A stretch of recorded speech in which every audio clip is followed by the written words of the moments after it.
जैसा कि हमने लास्ट एपिसोड में देखा था, म्यांगी और हीते का रिश्ता एक बार फिर टूटने की कगार पर आकर खड़ा हो जाता है। वहीं दूसरी तरफ दोनों फैमिलियां एक नए रिश्ते की शुरुआत करना चाहती थी। दोनों की फैमिली ग्वांगझू स्टेशन पर होती हैं।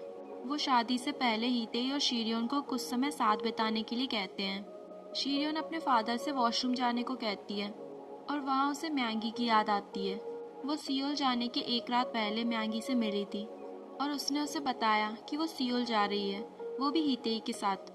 म्यांगी स्माइल करती है और कहती है, मैंने सुना है। शीरियोन गुस्से में कहती है, और तुम मुस्कुरा रही हो।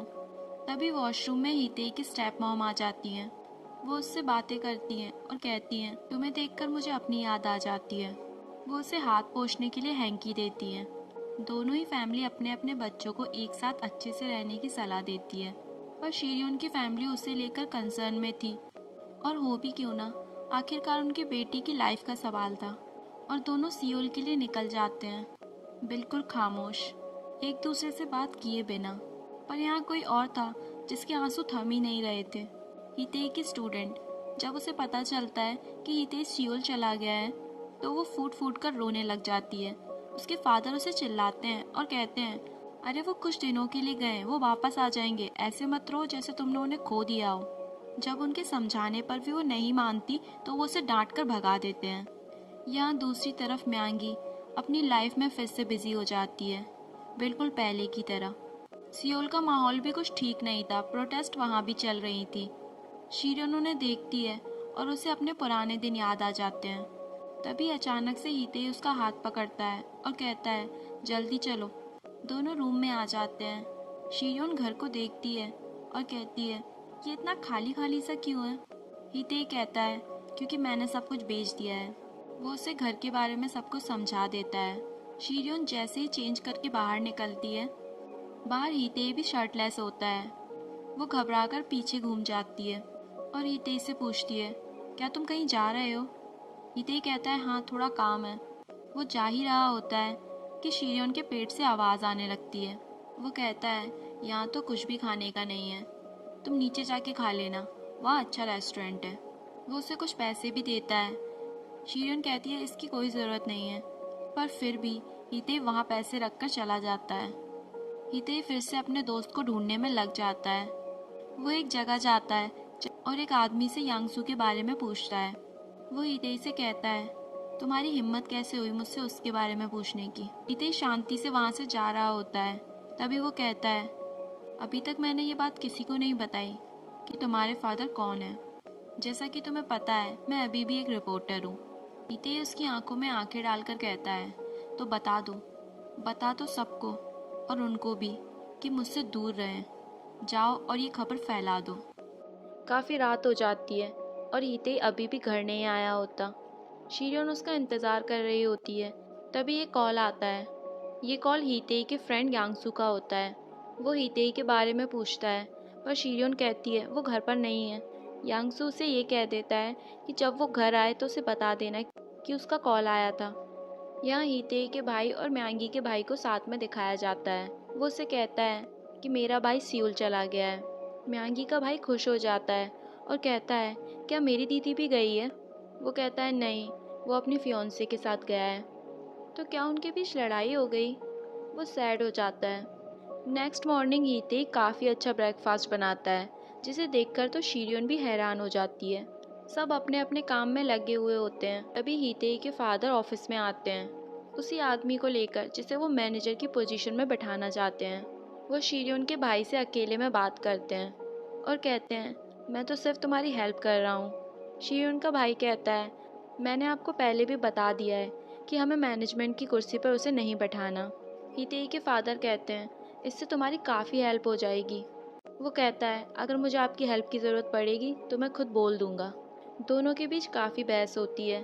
तभी शीरियन का भाई उन्हें कहता है, तो ठीक है, आप म्यांगी का वीज़ा क्लियर करवा दीजिए, और मैं आपका ये काम क्यों नहीं करवा सकते ना? ट्रस्ट एक साइड से नहीं, दोनों साइड से होता है। पर आप तो मुझे फोर्स कर रहे हो कि मैं आप पर विश्वास करूं। म्यांगी अपने भाई के कैंपस में आती है और सबके लिए ढेर सारा चिकन लाती है, जिसे सब मिलकर मज़े से खाते हैं। म्यांगी का भाई उसे बाहर तक छोड़ने आता है और उसे कहता है, तुमने अपना प्रॉमिस निभाया, जैसा कि तुमने कहा था कि तुम फ्राइड चिकन लाओगी। और तभी वो कहता है, क्या तुम्हारा और हीते का ब्रेकअप हो गया है?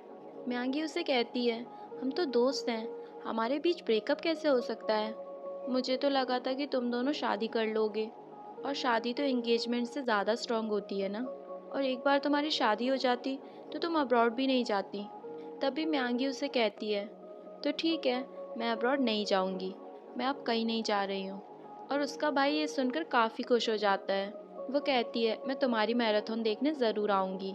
यहाँ ग्वांगजू में प्रोटेस्ट की तैयारी ज़ोरों शोरों से शुरू हो जाती है। शीरियन का भाई मैंगी को मिलने बुलाता है और उससे कहता है, मेरा एक फ्रेंड है जो तुम्हारे पासपोर्ट के लिए दोबारा से अप्लाई करेगा, और तुम बिल्कुल भी चिंता मत करो, सब अच्छे से हो जाएगा। मैंगी उन्हें कहती है, इट्स ओके, मैं इस साल तो वैसे भी इस कंट्री को छोड़कर नहीं जा सकती। वो मैंगी से कहते हैं, तुम यहाँ रहकर अभी से अपने एग्ज़ाम की प्रिपरेशन करो, मैंने सबके बारे में पता लगा लिया है।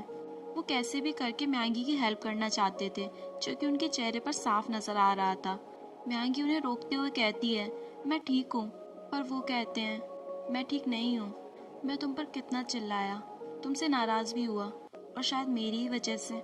मैंगी उन्हें कहती है, मैंने आपको कितनी बार कहा, ये सब आपकी वजह से नहीं हुआ है, और ऐसा करके आप मुझे शर्मिंदा मत करो। पर वो काफ़ी सैड हो जाते हैं और कहते हैं, प्लीज़ मैंगी, मुझे तुम्हारी हेल्प करने दो, और ये सब मैं अपनी ही खुशी के लिए कर रहा हूँ। उनकी आंखों में आंसू भर आते हैं, क्योंकि कहीं ना कहीं उन्हीं की फैमिली की वजह से म्यांगी को सफ़र करना पड़ रहा था। पर म्यांगी ने भी अब एक्सेप्ट कर ही लिया था कि वो इस कंट्री को छोड़कर नहीं जा सकती। वो उनसे कहती है, आपने मुझे बहुत कुछ दिया है, और अब जब मेरे दोनों हाथ भरे हुए हैं, आप मुझे और भी कुछ देना चाहते हैं? मैंने आपको कहा ना, मैं बिल्कुल ठीक हूँ। उनकी आंखों से सिर्फ आंसू निकल रहे थे। वहीं दूसरी तरफ हीते भी मैंगी की याद में काफ़ी सैड था। शीरियन पास के एक रेस्टोरेंट में कॉफ़ी पीने आई होती है, जहाँ उसे कुछ पुराने दोस्त मिल जाते हैं, जिनमें से एक लड़का आके उससे बातें करता है और कहता है, क्या तुम यहाँ अकेली आई हो, या फिर किसी का वेट कर रही हो? अच्छा, कहीं तुम वॉनसुक के साथ तो यहाँ नहीं आई? शीरियन को काफ़ी ऑकवर्ड फील होता है, और वो उसे सॉरी बोलकर वहाँ से निकल जाती है। और घर पहुँचने के बाद उसकी और हितेई की लड़ाई हो जाती है। वो उससे साफ साफ कहती है, क्या तुम मुझे यहाँ पनिश करने के लिए लाए हो? क्या तुम्हें भी यही लगता है कि सारी गलती मेरी है, इसीलिए तुम मुझे इग्नोर और अवॉइड करते हो? इतने दिनों से उसके मन में जो भी था वो सब कुछ निकाल देती है और फूट फूट कर रोती है। हितेई उसे जैसे तैसे शांत कराता है और कहता है, मैंने कभी भी तुम पर कोई ब्लेम नहीं डाला है कि ये गलती तुम्हारी। वो उसे किसी से मिलवाने ले जाता है। दोनों एक हॉस्पिटल में आ जाते हैं। शीरियन उसे कहती है, क्या लेबर यूनियन स्ट्राइक की लीडर यही है? यही तुम्हारा रीज़न था ग्वांगजू आने का? हीते उसे बताता है कि कल इनका ट्रांसफ़र हो जाएगा, और जिसके लिए मुझे काफ़ी अरेंजमेंट करने हैं। वहीं दूसरी ओर ग्वांगजू में प्रोटेस्ट चालू हो जाती है, जिस बात से कुछ लोग काफ़ी नाखुश थे। उनमें से एक थे हीते के फादर। नेक्स्ट डे शीरियन हीते को उठाती है और उसे एक जगह चलने को कहती है, जहाँ रास्ते में चलते वक्त वो उसे कहती है, तुम भी उस पेशेंट के साथ ग्वांगजू चले जाओ। ते उसे मना करता है, जब तक मेरे फादर नहीं कहेंगे मैं ग्वांगजू वापस नहीं जा सकता। वो कहती है, मुझे पता है, असल रीज़न तो म्यांगी है। अगर तुम ये सोचते हो कि अगर तुम ग्वांगजू जाओगे और म्यांगी हर्ट होगी, तो ऐसा मत सोचो, और अभी की अभी ग्वांगजू चले जाओ। वो उसे समझाने की कोशिश करती है, पर हीते गुस्सा हो जाता है और कहता है, उसने मुझे कहा था, वो मुझसे डर गई है, मुझसे डरती है वो। उसने कहा और तुमने विश्वास कर लिया।